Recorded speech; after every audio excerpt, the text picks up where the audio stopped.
Andhraprabha live ప్రేక్షకులకి నమస్కారం. మనిషి శరీరంలో అత్యంత ముఖ్యమైన ఆర్గాన్ ఏది అంటే గుండె అని చెప్పక తప్పదు. శరీరంలోని అన్ని భాగాలకు రక్తాన్ని ప్రసారం చేసే గుండె ఎంతో కష్టపడే అవయవం. అలాంటి గుండెకే కష్టం వచ్చి పడింది. ప్రస్తుతం మారుతున్న జీవన విధానం, ఆహారపు అలవాట్లు గుండెని కుంగదీస్తున్నాయి. భారతదేశంలో సంభవించే ప్రతి 4 మరణాల్లో 1 మరణం గుండెపోటుతో సంభవిస్తుంది అంటే పరిస్థితి తీవ్రత ఎంత ఉందో అర్థం చేసుకోవచ్చు. ఏజీ హాస్పిటల్ నుంచి senior consultant cardiologist, director of cath lab doctor Anuj Kapadia గారు మనతో ఉన్నారు. మాట్లాడదాం. సార్ నమస్కారం, వెల్కమ్ అండి. డాక్టర్ గారు, ఎర్లీ ఏజెస్ లో మనం చూసే వాళ్ళము అంటే 50, 60, 70 క్రాసింగ్ తర్వాత రేరెస్ట్ గా హార్ట్ ప్రాబ్లమ్స్ ఉండేవి.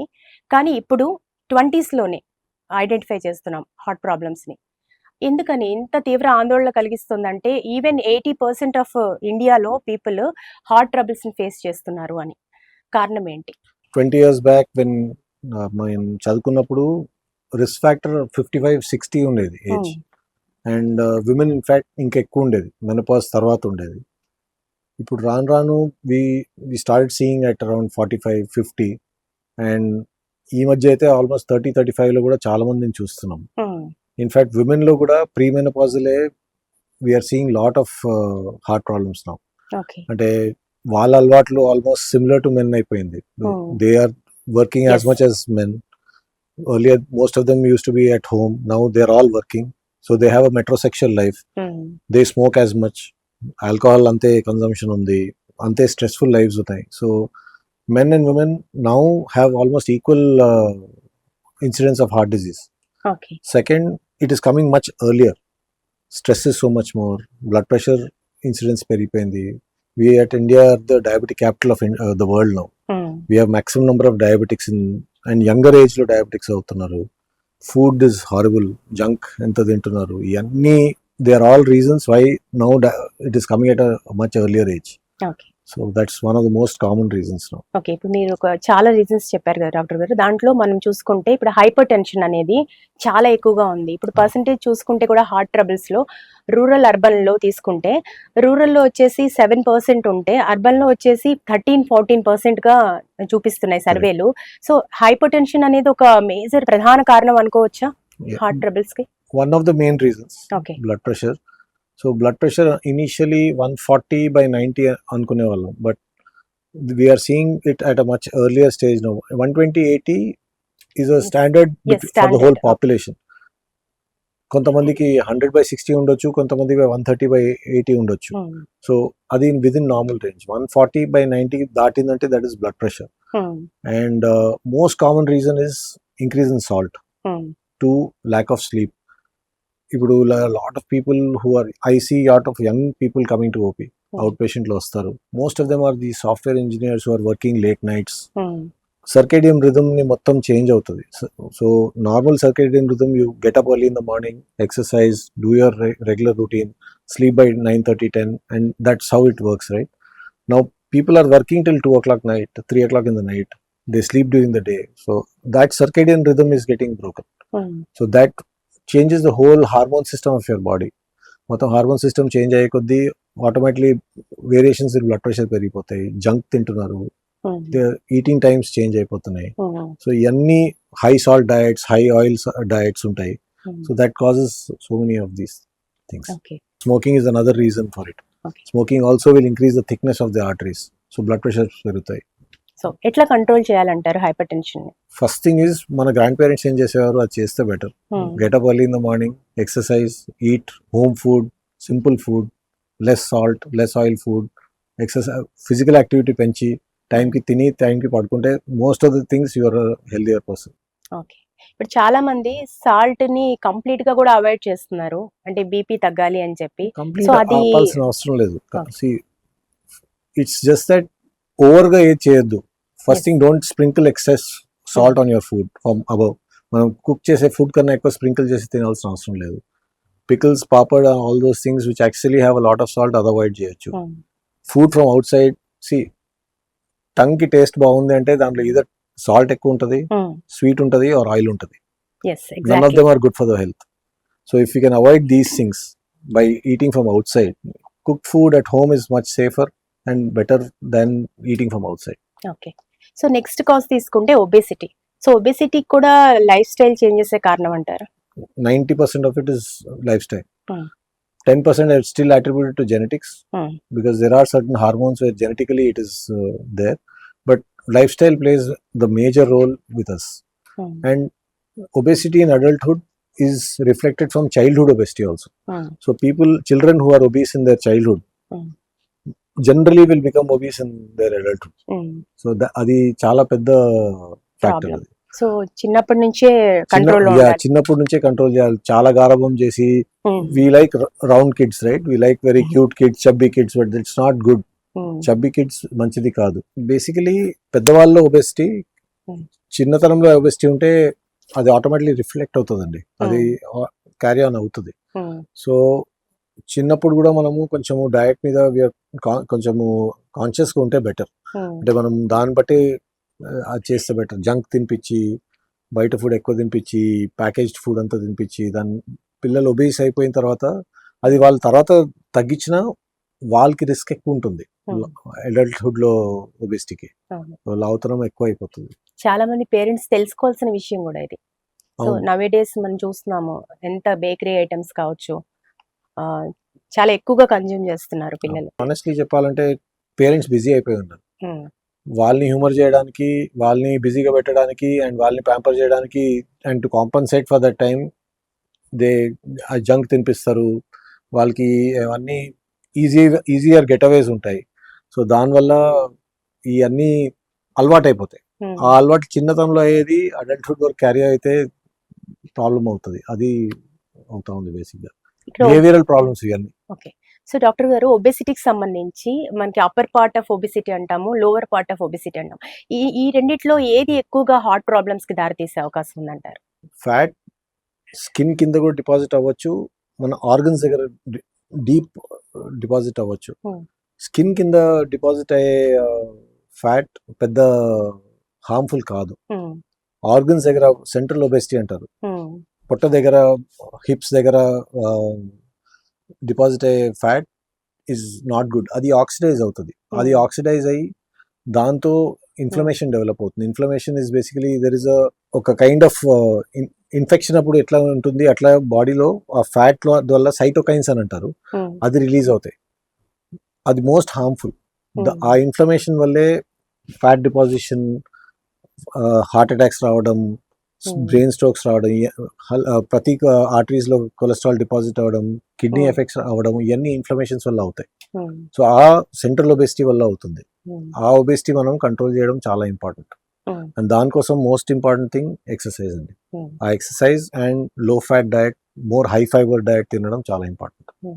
చాలా మంది ఒబెసిటీని కంట్రోల్ చేసుకోవడానికి ఫుడ్ మానేస్తుంటారు, అంటే ఫుడ్ డైట్ ఒక్కటే ఇంపార్టెంట్ అనుకుంటుంటారు. ఎట్లా చూడాలి మనం ఈ విషయాన్ని? ఆనెస్ట్లీ స్పీకింగ్ 70% డయట్, 30% ఎక్సర్సైజ్ అండి. విరాట్ కోహ్లీ ఒకసారి ఒక స్టేట్మెంట్ వేసాడు, it is easy for me, నా ఎక్సర్సైజ్ నేను చేయడం చాలా ఈజీ ఎవ్రీడే.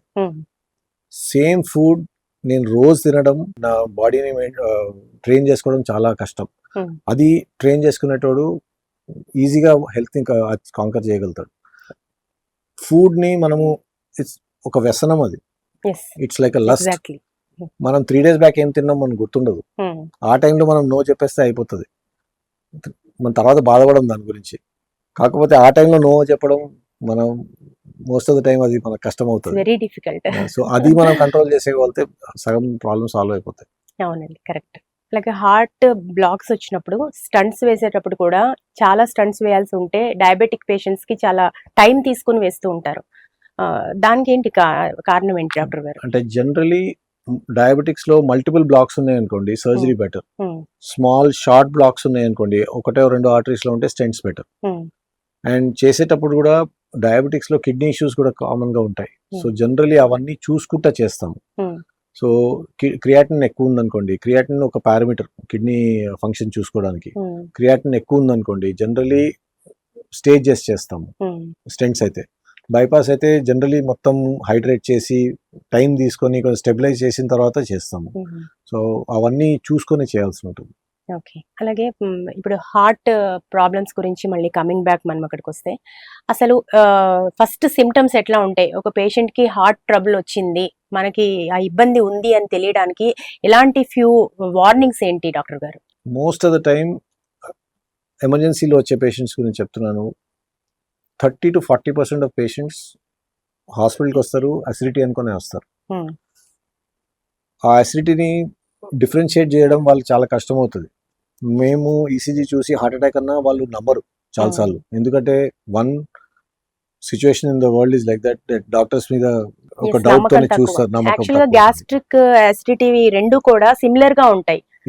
హార్ట్ ప్రాబ్లమ్ అది వాళ్ళు డిఫరెన్షియేట్ చేయలేరు. రెండోది వాళ్ళకి యాక్సెప్టెన్స్ దట్ హార్ట్ అటాక్ వచ్చిందని సెకండ్ ప్రాబ్లం ఉంటుంది. సో వాళ్ళు డినయల్ లో ఉంటారు. మూడోది ఆ సిమ్టమ్స్ సో సిమిలర్ ఉంటాయి, వాళ్ళు they don't want to accept that it's a heart problem.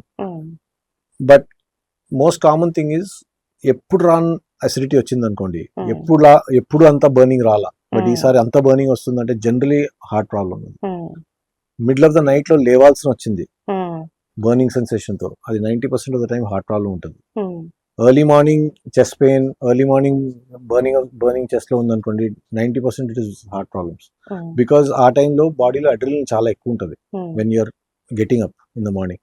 So ఆ టైంలోనే హార్ట్ అటాక్స్ ఎక్కువ ఉంటాయి. Early morning heart attacks 3 and 6 మధ్యలో మాక్సిమం ఉంటాయి. సో మేము హాస్పిటల్లో కూడా అదే చూస్తూ ఉంటాము. Maximum number of emergencies and heart attacks వచ్చేది మార్నింగ్ 3 to 6 మధ్యలో వస్తాయి. బికాస్ ఆ టైంలో hormone levels are so that attacks వచ్చే ఛాన్సెస్ ఎక్కువ ఉంటాయి.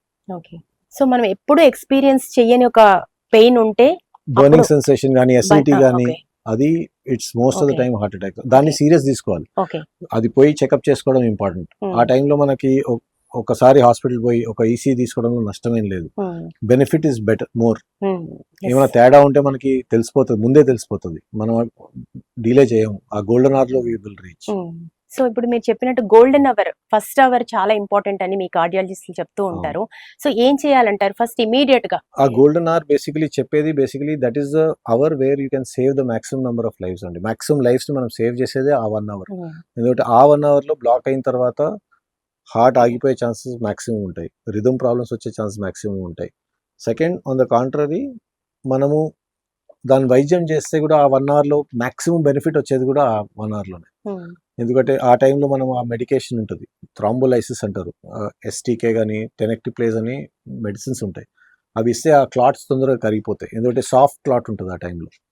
రెండోది, మనం ప్రైమరీ యాంజియోప్లాస్టీ అంటాం. ఆ టైంలోనే ఎమర్జెన్సీలో తీసుకెళ్లి యాంజియోగ్రామ్ చేసి ఆ క్లాట్ని మనము క్లియర్ చేసేసి అక్కడ స్టెంట్ పెడితే సర్క్యులేషన్ ఇంప్రూవ్ అవుతుంది. మసిల్ని మనం సేవ్ చేస్తాం. టైమ్ ఈజ్ మసిల్ అంటాం. మనం ఎంత టైం వేస్ట్ చేస్తే అంత మసిల్ డ్యామేజ్ అవుతూ ఉంటుంది. ఆ మసిల్ ఒకసారి డ్యామేజ్ అయిందంటే ఇట్ ఈస్ నాట్ మన చర్మంలా కాదు. హార్ట్ మసిల్ ఒకసారి డ్యామేజ్ అయిందంటే డ్యామేజ్ అయిపోయినట్టే, మళ్ళీ అది రివైవ్ కాదు. సో దాన్ని మనం ఎంత తొందరగా చేస్తే అంత తొందరగా మసిల్ రివైవ్ అవుతుంది.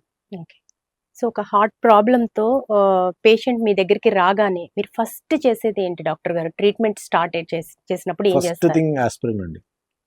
The most efficient and the most cheapest drug ఇప్పుడు కూడా is aspirin. And aspirin should be given as dissolved aspirin. మనకి చిన్నప్పుడు డిస్ప్రిన్ అని వచ్చేది, ఇప్పుడు వచ్చే ఈకోస్ప్రిన్ ఎంట్రీ కోటెడ్. అది మీరు ఇట్లా ఇస్తే అది అబ్జర్వ్ అవ్వడానికి చాలా టైం పడుతుంది. డిస్ప్రిన్ ని మనం డిజాల్వ్ చేసి ఇస్తే ఓరల్ మ్యూకోజా, బకల్ మ్యూకోజా నుంచి కూడా అబ్జర్వ్ అవుతుంది. అది నోట్ నుంచే అబ్జర్వ్ అవ్వడం స్టార్ట్ అవుతుంది. అండ్ ఇది విదిన్ 15 minutes బ్లడ్ సర్క్యులేషన్ లోకి వెళ్ళిపోతుంది. So that will give maximum benefit అనమాట. సో డిజాల్వ్డ్ ఆస్పిరిన్ ఎప్పుడైనా పెట్టుకోవాలి. జనాలు ఎకోస్ప్రిన్ పెట్టుకుంటారు, ఇట్ విల్ నాట్ హెల్ప్, అది హెల్ప్ చేయదు. డిస్ప్రిన్ పెట్టుకోవాలి. డిస్ప్రిన్ పెట్టుకొని డిజాల్వ్ చేసేసి తాగేస్తే ఆటోమేటికలీ అది అబ్జర్వ్ అయ్యి క్విక్ గా యాక్షన్ అవుతుంది. సో దాంట్లో ఏంటి బెనిఫిట్స్ ఏంటి? ఇమీడియట్ గా ఏం జరుగుతుంది అప్పుడు? ఆ బ్లడ్ క్లాట్ లో ప్లేట్లెట్స్ అని ఉంటాయి, దాన్ని ఇనిబిట్ చేస్తుంది. సో క్లాట్ ని ఫర్దర్ గా ఫామ్ చేయకుండా ఆపేస్తుంది. So propagation of heart attack ని తగ్గిస్తుంది. సో ఆ క్లాట్ ఫార్మింగ్ అవన్నీ తగ్గిపోతాయి. ఓకే. సో నెక్స్ట్ మీరు ఎట్లా డయాగ్నోస్ చేస్తారు? అంటే ఏంటి ఆ పేషెంట్ ప్రాబ్లం ఏంటి అని? So most common first thing, మనం పేషెంట్ కి వచ్చే సిమ్టమ్స్ చూస్తాం. సెకండ్, మనము ఈసీజీ తీస్తాము, ఈసీజీలో చేంజెస్ చూస్తాము. ఈసీజీలో చేంజెస్ చూసిన తర్వాత ఎకో చేస్తాం, 2D ఎకో కార్డియోగ్రఫీ అంటారు, అది చూస్తాము. అది చూసేసి దాన్ని బట్టి మనము ఎంజైమ్స్ కొన్ని బ్లడ్ టెస్ట్ ఉంటాయి, ట్రోపోనిన్ అనే ఎంజైమ్ ఉంటుంది, సిపికే ఎంబి అనే ఎంజైమ్ ఉంటుంది. ఆ ఎంజైమ్స్ చెక్ చేస్తాం, అవి ఎలివేటెడ్ ఉన్నాయి అనుకోండి, ఆ టైంలో ఇమీడియట్ గా మనం ట్రీట్మెంట్ స్టార్ట్ చేస్తాం. ఓకే.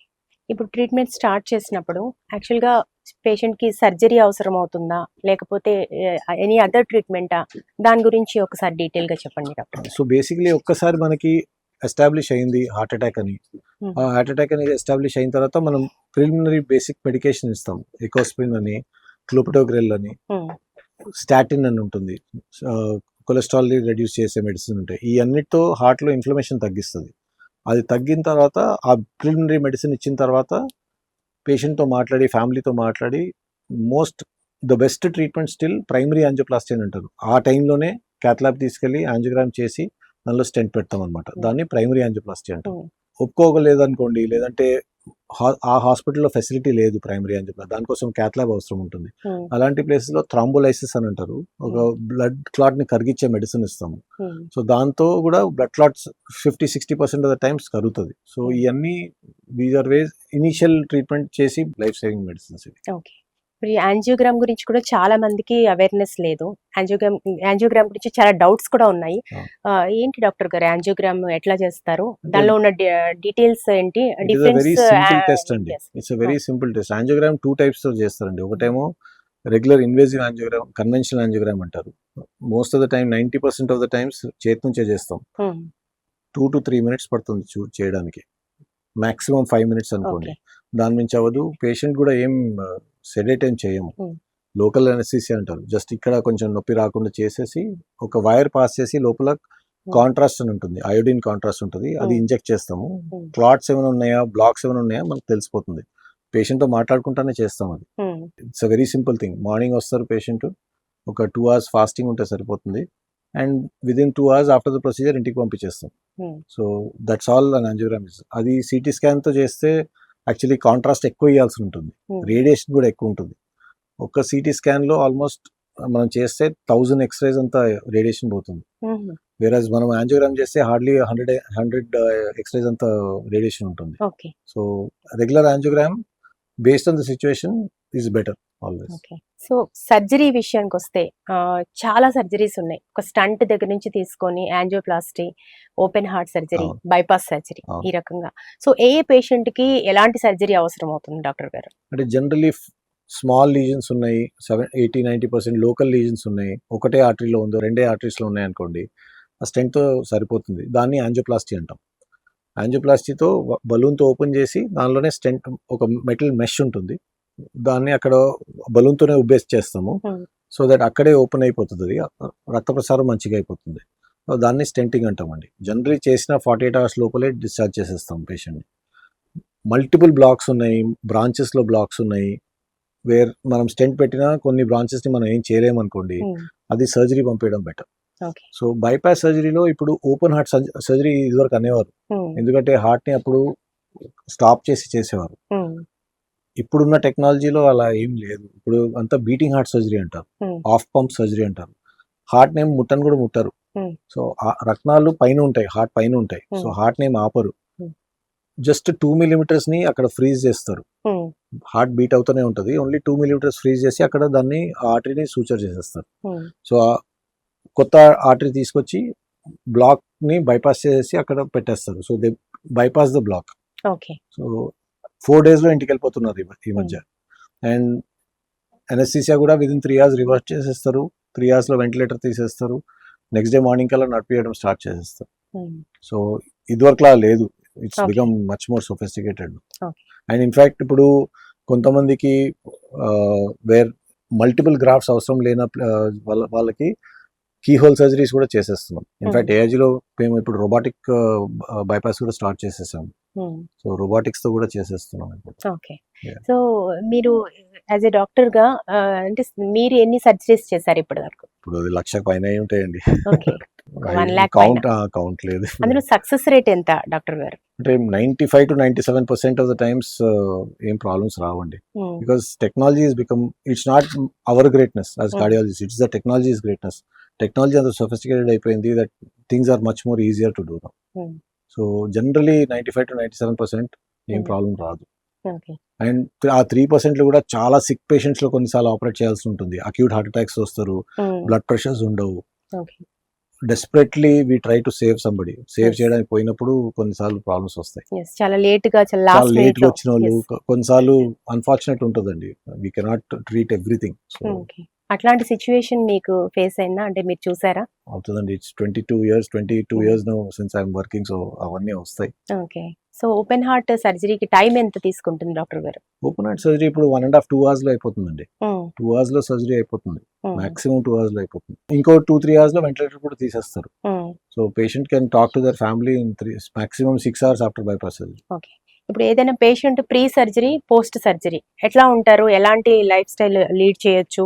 ఇది మోస్ట్ కామన్ క్వశ్చన్ అందరు అడిగేది బేసికలీ. బికాజ్ వాళ్ళకి భయం ఉంటుంది సర్జరీ తర్వాత ఏం చేయలేరు, రెస్ట్రిక్టెడ్ లైఫ్ ఉంటుందని. అలాంటిది ఏం లేదండి.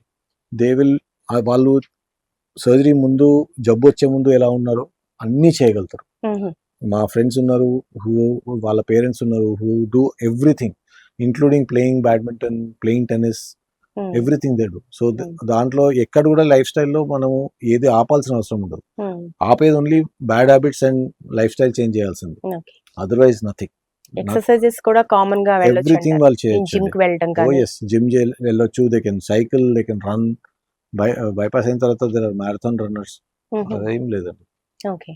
అది మిత్. అది దట్ రెస్ట్రిక్టెడ్ లైఫ్ ఉండాల్సి వస్తుంది అని అలాంటిది ఏం అని లేదు. చాలా మందిలో ఉన్న డౌట్ అసలు. అవునవును. డయట్ చేంజ్ చేయమని చెప్తాము. రెగ్యులర్ మెడిసిన్స్, ఇన్ఫాక్ట్ మెడిసిన్స్ కూడా చాలా తక్కువ ఉంటాయి. జనరలీ 6 months బైపాస్ తర్వాత హార్డ్లీ 1 or 2 టాబ్లెట్స్ ఉంటాయి వాళ్ళకి. ప్లస్ వాళ్ళ డయాబెటీస్ అవన్నీ ఉంటే. అంటే ఈ మెడిసిన్స్ సంబంధించి కూడా అపోహలు చాలా ఉన్నాయి. లైఫ్ లాంగ్ మెడిసిన్స్ వాడాలి. అవును, కొన్ని మెడిసిన్స్ లైఫ్ లాంగ్ వాడాల్సి ఉంటుంది. ఎందుకంటే ఆ గ్రాఫ్ట్ లో మళ్ళీ బ్లాక్ కాకుండా మెడిసిన్స్ ఇస్తాము. సో దట్ మళ్ళీ ప్రాబ్లమ్స్ రాకుండా ఇస్తాము. But otherwise not much, which is not too many medicines. People వాళ్ళు జాగ్రత్తలు తీసుకోలేదు, మళ్ళీ స్మోకింగ్ స్టార్ట్ చేస్తారు, ఫుడ్లో చేంజెస్ రారు, వాళ్ళకి ఆబ్వియస్లీ ప్రాబ్లమ్స్ పెరుగుతూనే ఉంటాయి. వాళ్ళ డయాబెటీస్ కంట్రోల్లో ఉండదు. సో వాళ్ళకి ఆబ్వియస్లీ మెడిసిన్స్ పెరుగుతాయి. ఇప్పుడు చాలా మందిలో లైఫ్ స్టైల్ చాలా బాగున్నా, మంచి ఎక్సర్సైజ్ చేస్తున్నా కూడా, ఎలాంటి ప్రాబ్లం లేకపోయినా కూడా మనం హార్ట్ ట్రబుల్స్ చూస్తున్నాం. కారణం ఏంటి డాక్టర్ గారు? మనం రీసెంట్ గా చూసాము. ఇప్పుడు సినిమా యాక్టర్స్ లో కూడా రాజ్ కుమార్, కన్నడ రాజ్ కుమార్ జిమ్ చేస్తూనే ఆయన చనిపోయారు హార్ట్ ట్రబుల్ తోటి. సో ఎందుకని? అంటే జనరలీ వన్ ఇస్ జెనెటిక్స్ అండి. జెనెటిక్ మ్యూటేషన్స్ ఉంటాయి. సో వాటి వల్ల కూడా ప్రాబ్లమ్స్ వస్తాయి. అది మనం కంట్రోల్ చేయలేము. సో బట్ కంట్రోల్ చేయాల్సింది మనం, ద ఓన్లీ థింగ్ దాన్ని మనం నెగెట్ చేయాలంటే ఎక్సర్సైజ్ చేసి మన లైఫ్ స్టైల్ మంచిగా మెయింటైన్ చేసుకోవడం తప్ప రెగ్యులర్ చెకప్స్ చేయించుకోవాలి. రెగ్యులర్ చెకప్స్ చూసుకొని what ever the doctor says అవి ఫాలో చేయడం ఇంపార్టెంట్. అంటే జెనెటిక్ రీజన్స్ కూడా ఉంటాయి అంటారు. జెనెటిక్ రీజన్స్ చాలా ఇంపార్టెంట్ రీజన్స్ అండి. ఇన్ఫాక్ట్ ఫ్యామిలీలో హిస్టరీ ఉందనుకోండి, నెక్స్ట్ జనరేషన్ కి if they don't take care properly 10 years ముందే వస్తుంది. సపోజ్ పేరెంట్స్ లో 70 years లో వచ్చింది అనుకోండి, నెక్స్ట్ జనరేషన్ లో 60 లో వచ్చే ఛాన్సెస్ ఉంటాయి. అట్లా.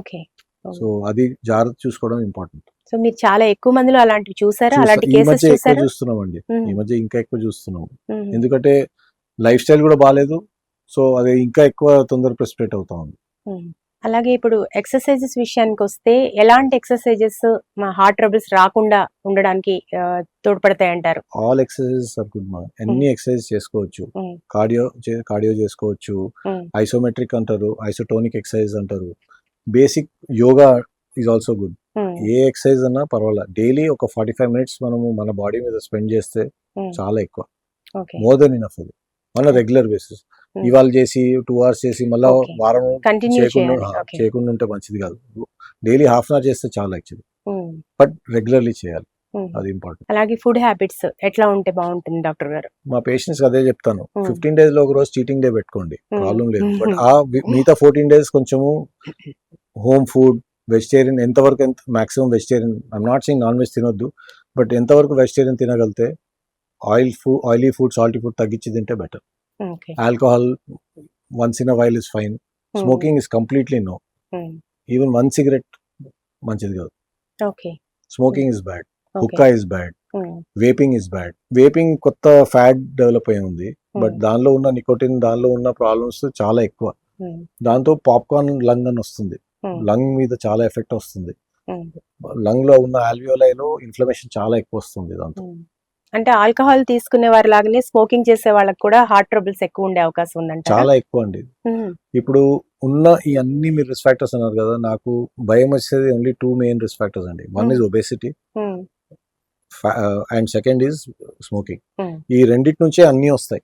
మీకు ఒబీస్ ఉన్నారనుకోండి, మీ స్మోకింగ్ ఉందనుకోండి, అన్నిటితో బ్లడ్ ప్రెషర్ ఎక్కువ అవుతుంది, డయాబెటీస్ ఎక్కువ అవుతుంది. ఆ అన్నిటితో మళ్ళీ హార్ట్ ప్రాబ్లమ్స్, అన్ని ప్రాబ్లమ్స్ డెవలప్ అవుతాయి. సో ఈ రెండు కంట్రోల్ చేసుకోవడం చాలా ఇంపార్టెంట్. ఈ ఆహారపు అలవాట్లతోటి కొలెస్ట్రాల్ పెరగటం, అవును. సో ఇక్కడ బ్యాడ్ కొలెస్ట్రాల్ వల్ల మెయిన్ ప్రాబ్లం గా చూస్తున్నాం, ఇప్పుడు మనం అవును. ఎక్కువ మందిలో చూస్తున్నాం. ఇది ఎంత వరకు కారణం అవుతుంది అంటారు హార్ట్ ట్రబుల్స్ కి? అది కూడా ఒక మేజర్ రిస్క్ ఫ్యాక్టర్ అండి. లైక్ మన షుగర్ లాగా, స్మోకింగ్ లాగా high cholesterol also is a problem. High cholesterol లో కూడా మళ్ళీ దానిలో ఆక్సిడైజ్డ్ ఎల్డిఎల్ అని ఉంటుంది, స్మాల్ డెన్సిటీ ఎల్డిఎల్ అని ఉంటుంది. ఆ రెండు మోస్ట్ డేంజరస్ అండి. చాలా మందికి ఎల్డిఎల్ చాలా హై ఉంటుంది, కాకపోతే వాళ్ళకి ఏం ప్రాబ్లమ్స్ రావు, ఎందుకంటే వాళ్ళకి యాక్చువల్లీ ఆ small dense LDL and oxidized LDL తక్కువ ఉంటుంది. సో దానిలో ప్రాబ్లం ఉండదు. బట్ బేసికలీ అవన్నీ చెక్ చేసుకోవడం, ఎక్కువ ఉన్న వాళ్ళలో చెక్ చేసుకోవడం ఇంపార్టెంట్. ఒకవేళ బాగానే ఉందనుకోండి, తక్కువే ఉంది, మనం బాగానే మెయింటైన్ చేసుకోవడం, ప్రాబ్లం జనరలీ రాదు. హెచ్డిఎల్ ఇస్ గుడ్ కొలెస్ట్రాల్, అది మనకి ఎప్పుడైనా 50 పైన మెయింటైన్ చేసుకోవడం ఇంపార్టెంట్. దాంతో ప్రొటెక్ట్ అవుతుంది కొలెస్ట్రాల్. డాక్టర్ గారు, బేరియాట్రిక్ సర్జరీ గురించి డీటెయిల్ గా మనం మాట్లాడుకుంటే, ఒబెసిటీని ట్రీట్ చేయడానికి ఇది సరైన విధానమేనా? చాలా మందిలో ఒక డౌట్ ఉంటుంది, టెన్షన్ ఉంటుంది ఇట్లాంటి సర్జరీస్ చేయించుకోవాలంటే. అంటే బేసికలీ బేరియాట్రిక్ సర్జరీ మనం చేసేది ఒబీస్ పీపుల్లో, అందరూ ఒబీస్ లో కాదు. ఒబేసిటీ వల్ల వాళ్ళకి హెల్త్ ప్రాబ్లమ్స్ ఆల్రెడీ స్టార్ట్ అవుతున్నాయి అనుకోండి. ఇప్పుడు ఒబేసిటీ వల్ల షుగర్స్ అన్కంట్రోల్ ఉంటున్నాయి, బ్లడ్ ప్రెషర్ అన్కంట్రోల్ ఉంటుంది, హార్ట్ ఇష్యూస్ వస్తున్నాయి, నైట్లో గురక చాలా ఎక్కువ వస్తుంది, దానివల్ల వాళ్ళకు సిపాప్ మెషిన్ వాడాల్సి వస్తుంది. అలాంటి వాళ్ళకి మనం చేస్తే అవన్నీ జబ్బులు ట్రీట్ అయిపోతాయి. ఇన్ఫ్యాక్ట్ సర్జరీ తర్వాత ఆల్మోస్ట్ 30-40 kgs తగ్గిన వాళ్ళు కూడా ఉన్నారు. దానివల్ల వాళ్ళ షుగర్స్ తగ్గిపోతాయి, బ్లడ్ ప్రెషర్ తగ్గిపోతుంది, మందులు మానేస్తారు. దాంతో వాళ్ళు ఆ గురక అనేది స్లీప్ యాప్ని అంటారు, అది తగ్గిపోతుంది. సో వాళ్ళు స్లీప్ మెషిన్ వాడకుండానే పడుకోగలుగుతారు. సో మొత్తం లైఫ్ స్టైల్ చేంజ్ అయిపోతుంది వాళ్ళది. ఎక్సర్సైజ్ కూడా చేయగలుగుతారు. అయితే గురక ఎక్కువగా పెట్టడం వల్ల ఇది కూడా ఒక హార్ట్ ట్రబుల్ కి ఒక సిమ్టమ్ అంటున్నారు. అవునండి, గురక వల్ల బేసికలీ బాడీలో చాలా హార్మోన్స్ చేంజ్ అవుతాయి. అడ్రినలిన్ అని, నారడిన్ అని బాడీలో చాలా ఎక్కువైపోతుంది. దానివల్ల హార్ట్ అటాక్స్ వచ్చే ఛాన్సెస్ చాలా ఎక్కువైపోతుంది. సో అది కూడా one of the reasons early morning heart attacks కోసం. ఆ గురక వల్ల ఎర్లీ మార్నింగ్ అటాక్స్ వచ్చే ఛాన్సెస్ కూడా చాలా ఎక్కువైపోతాయి. సో దాన్ని ట్రీట్ చేయడం చాలా ఇంపార్టెంట్. మనం ఏమనుకుంటాం, గురకేసి పడుకుంటున్నాడు, చాలా డీప్ స్లీప్ లో ఉన్నాడు అనుకుంటాం. అది ఒక జబ్బు. అది దానివల్ల బాడీలో ఆక్సిజనేషన్ తగ్గిపోతుంది, చాలా మందికి డిప్రెషన్ వస్తుంది, డిప్రెసివ్ ఇల్నెసెస్ ఉంటాయి. చాలా మందికి డే టైంలో డ్రైవింగ్ లో యాక్సిడెంట్స్ అవుతాయి చాలాసార్లు. వాళ్ళు యాక్చువల్లీ ఆ గురక వల్ల ఏమవుతుందంటే నైట్ డ్రైవింగ్ వీల్ మీద పడుకుని పోతారు, డే టైం స్లీపినెస్ వస్తుంది. సో దానివల్ల ఇష్యూస్ వస్తాయి అన్నమాట. సో అది ట్రీట్ చేయడం చాలా ఇంపార్టెంట్ అండి. ఆనెస్ట్లీ స్పీకింగ్, మన జనాలకి ఎంత షుగర్ ఉందో, డయాబెటీస్ ఉందో, బ్లడ్ ప్రెషర్ ఉందో, అంతే ఈ గురక వల్ల కూడా ప్రాబ్లమ్స్ వస్తున్నాయి. గురకలో కూడా చాలా రకాలు ఉంటాయి. చాలా మందికి అసలు పక్క వాళ్ళందరికి డిస్టర్బ్ అయ్యేంత స్థాయిలో కూడా చాలా లౌడ్ గా గురక పెట్టడం, అవన్నీ వెయిట్ లాస్ అవ్వగానే తగ్గిపోతాయండి. సో దానికి ఆ బేరియాట్రిక్ సర్జరీ అని చాలా మెడిసిన్స్ వచ్చాయి ఇప్పుడు. ఒజెంపిక్ అని, సెమాగ్లూటైడ్ అని, దాంతో ఆల్మోస్ట్ 10-15 kgs అన్న వెయిట్ తగ్గుతుంది వాళ్ళకి. ఒకసారి వెయిట్ లాస్ అవుతే ఆటోమేటిక్లీ వాళ్ళు కూడా కొంచెం బాడీ ఫ్రీ అవుతుంది, ఎక్సర్సైజ్ చేయగలుగుతారు. సో అవన్నీ చేంజ్ అవుతాయి, దాంతో షుగర్స్ తగ్గుతాయి వెయిట్ లాస్ అవ్వగానే. సో అవన్నీ చాలా హెల్ప్ అవుతాయండి. అంటే సర్జరీ ఎవరైనా చేయించుకోవచ్చా డాక్టర్ గారు? దాని క్రైటీరియా ఉంటాయండి. They need to go and meet their doctor. అంటే దానికి మల్టిపుల్ క్రైటీరియా ఉంటాయి. వాళ్ళు చాలా ఇమేజింగ్ చేయాల్సి ఉంటుంది. ఆ ఇమేజింగ్ చేసి వాళ్ళకి సర్జరీకి అనుకూలంగా ఉన్నారా లేదా అవన్నీ చెక్ చేస్తారు. చెక్ చేసి దాని ప్రోటోకాల్ ఉంటుంది, ఆ ప్రోటోకాల్ ఫాలో అయ్యి వాళ్ళకి ఎలిజిబుల్ ఉంటే చేసేస్తే వాళ్ళకి చాలా బెనిఫిట్ అవుతుందండి. It's a great technology. ఇప్పుడు చాలా మంది ఒబిసిటీ ఉన్న వాళ్ళలో డయాబెటీస్ కూడా ఉంటారు. సో ఆ పేషెంట్స్ కి ఎట్లా మరి ఇట్లాంటి సర్జరీస్ ఓకేనా? వాళ్ళకే ఎక్కువ బెనిఫిట్ అవుతుందండి. వాళ్ళు మాక్సిమం బెనిఫిట్ అయ్యేది ఒబెసిటీ వల్ల ఉన్న ప్రాబ్లమ్స్ వస్తున్నాయి చూడండి, వాళ్ళకే ఎక్కువ ఎఫెక్ట్ అవుతుంది, వాళ్ళకే ఇంపార్టెంట్ అది. ఇన్ఫాక్ట్ ఇప్పుడు ఏజీలో మేము ఎండోస్కోపిక్లీ చేస్తున్నాం, కట్ చేయకుండా కూడా బేరియాట్రిక్ సర్జరీస్ చేస్తున్నాం అన్నమాట. సో పేషెంట్స్ వస్తారు, 2 days లో ఇంటికి వెళ్ళిపోతారు without a cut. So bariatric endoscopically చేస్తున్నారు బ్యారియాట్రిక్ సర్జరీస్. ఓకే. సో చాలా సింప్లిఫై కూడా అయిపోయింది. హార్ట్ ప్రాబ్లమ్‌తో హాస్పిటల్‌కి వచ్చిన వాళ్ళకి ఎట్లా డయాగ్నోస్ చేస్తారని మనం మాట్లాడుకున్నాం ఆల్రెడీ. కానీ జనరల్ హెల్త్ చెకప్ కోసం వస్తుంటారు చాలామంది. ఏదన్నా గుండె సమస్యలు ఉన్నాయా అని ప్రికాషన్‌గా చెకప్ చేయించుకోవడానికి. అలాంటి వాళ్ళకి ఎట్లా డయాగ్నోస్ చేస్తారు? అంటే జనరలీ 40 ఇయర్స్ అయినాయి అంటే అండి, ఒక జనరల్ హెల్త్ చెకప్ అందరూ చేయించుకుంటే better. One, let it be at their own convenience wherever, but చేయించుకుంటే better. ECG, echo, basic TMT yearly ఒకసారి చేసుకుంటే మనకి బేసిక్ ఐడియాస్ వచ్చేస్తాయి. వాళ్ళు హై రిస్క్ ఉన్నారనుకోండి, చాలా ఇయర్స్ నుంచి డయాబెటీస్ ఉంది, చాలా ఇయర్స్ నుంచి బ్లడ్ ప్రెషర్ ఉంది, కొంత సిమ్టమ్స్ వస్తున్నట్టు అనిపిస్తుంది, ట్రెడ్మిల్లో ఏమైనా తేడాగా అనిపిస్తుంది, వాళ్ళకి మనము either angiogram or CT angiogram చేసుకోవచ్చు. సిమ్టమ్స్ పట్టి డిసైడ్ అవుతుంది. కొన్నిసార్లు జస్ట్ రూల్ అవుట్ చేయడానికి వెళ్తే సిటీ యాంజియో చేసుకోవచ్చు, బట్ సిమ్టమ్స్ ఉన్నాయి, ట్రెడ్మిల్ పాజిటివ్ ఉంది అనుకుంటే రెగ్యులర్ యాంజియోగ్రామ్, కన్వెన్షనల్ యాంజియోగ్రామ్ చేసుకోవడం బెటర్. ఓకే. ఇప్పుడు కరోనా పాజిటివ్ వచ్చిన వాళ్ళలో చాలా మందిలో ఇట్లాంటి కాంప్లికేషన్స్ చూస్తున్నాం. అంటే హార్ట్ ట్రబుల్స్ అనే కాదు, చాలా డిసీజెస్ వస్తున్నాయి అని చెప్పి. దీంట్లో హార్ట్ ట్రబుల్స్ వచ్చే ఛాన్సెస్ ఎంత వరకు ఉందంటారు? అంటే మేము కూడా చాలా చూస్తున్నాం లేండి. ఇప్పుడు కరోనా వల్ల ఇన్ఫ్లమేషన్ చాలా పెరిగింది. ఆ ఇన్ఫ్లమేషన్ వల్ల ప్లాక్ రప్చర్ అంటారు. హార్ట్ లోపల ఉన్న కొలెస్ట్రాల్ బర్స్ట్ అయ్యి అది క్లాట్ ఫామ్ అవుతుంది అక్కడ. సో అది చాలా ఎక్కువ చూస్తున్నాం. కొలెస్ట్రాల్ డిపాజిషన్ కూడా చాలా ఎక్కువ చూస్తున్నాం. ఇన్ఫాక్ట్ యంగర్ పీపుల్ లో కూడా చూస్తున్నాం. అది కరోనా వల్ల ఉన్న ఇన్ఫ్లమేషన్ వల్ల ఎక్కువ ఉంది దాన్ ఎనీథింగ్ ఎల్స్. వ్యాక్సినేషన్ ని బ్లేమ్ చేస్తున్నారు కానీ దానికి ఏం బేసిస్ లేదు. సో ఇన్ఫ్లమేషన్ ఆ కరోనా వల్లనే అయ్యే ఇన్ఫ్లమేషన్ వల్లనే ఎక్కువ అవుతుంది అది అట్లా. అండ్ ఇన్ఫాక్ట్ ఆ సిటీ యాంజియో గురించి మనం అనుకున్నాము ప్రివెన్షన్ లో. సిటీ యాంజియో ఒక్కసారి చేసామంటే దాని తర్వాత ఒకవేళ బాగుంది అనుకోండి, చాలా మంది ఇప్పుడు ఏమవుతుందంటే ఎఫ్లూయెంట్ పీపుల్ ఎస్పెషల్లీ 3-4 years ఒకసారి చేయించుకుంటా పోతున్నారు. అది మంచిది కాదండి. చాలా ఎక్కువ రేడియేషన్.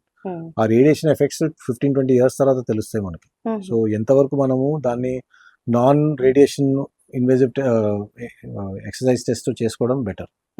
సో ట్రెడ్మిల్ ఉంది, డోబిట్విన్ స్ట్రెస్ ఎక్కువ అని టెస్ట్ ఉంటుంది, స్ట్రెస్ థాలియం అని టెస్ట్ ఉంటుంది. ఆ టెస్ట్ చేసుకోవడం, ఒకసారి మనకు తెలిసిపోయింది బాగానే ఉంది అనుకుంటే ఫాలో అప్ లో ఈ టెస్ట్లు చేసుకోవడం బెటర్. అంటే హాస్పిటల్ కి వచ్చిన తర్వాత పేషెంట్ కి ఎట్లా అవేర్నెస్ ఎట్లా మరి?